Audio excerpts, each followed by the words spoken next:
நம்மளை மீறி வரக்கூடிய சில விஷயங்கள் தானே தவிர நம்மளாம் காப்பி அடிக்கணும்னு ட்ரை பண்ணி இது வரைக்கும் நான் ஒரு பாட்டு போட்டதில்லை. பட் இன்ஸ்பயர் ஆகி பண்ணியிருக்கிறோம். இப்போ ஒரு பாட்டு இருக்கும், இந்த பாட்டு கேட்டு சூப்பரில் அப்படின்னு. இப்போ கூட ஒரு ஹிந்தி பாட்டு கேட்டேன். அந்த பாட்டு எனக்கு அந்த பாட்டு என் மைண்ட்லேருந்து ஒரு 1-2 டேஸ்க்கு போகலை.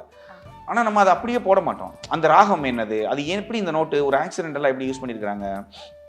நான் ஆல்ரெடி பல இன்டர்வியூவில் சொல்லியிருக்கிறேன். எனக்கு அதான் சொல்கிறேன்ல, ஒரு பாட்டு கேட்டால் ரொம்ப இதாயிருவோன்னா தென்றல் வந்து தீண்டும் போது அந்த பாட்டு எவரும் சொல்லாமலே அந்த லைன் அதெல்லாம் வச்சு தான் நானும் வந்து கண்ணம்மா ஒன்னாவில் செகண்ட் சரணம் போட்டிருப்பேன். அப்படியே மௌனம் பேசும் மொழி கூட அது இருக்கு இல்லையா, அது ஆனால் அது வந்து காப்பியாக இருக்காது. நீங்கள் அதுக்கும் இதுக்கும் சம்மந்தமே இருக்காது. ஆனால் சில காமெடியும் நடந்திருக்கு. நான் ஒரு பாட்டு போட்டேன், காப்பியில் எந்த இன்ஸ்பயர் ஆகலை. புரியாத புதிர்னு ஒரு படம், விஜய் சேதுபதி சாரோட படம். அதில் ஒரு பாட்டு ஹரிஹரன் சாரும் ஹரிணி மேடம் பாட்டிருப்பாங்க.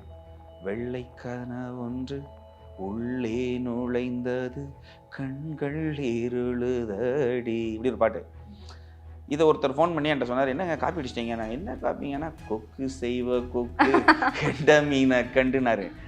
ஆமாம், நமக்கே அப்போ தான் தெரியும். இது ஏன் தெரியும்னா சத்தியமாக ஆமாம் இல்லை.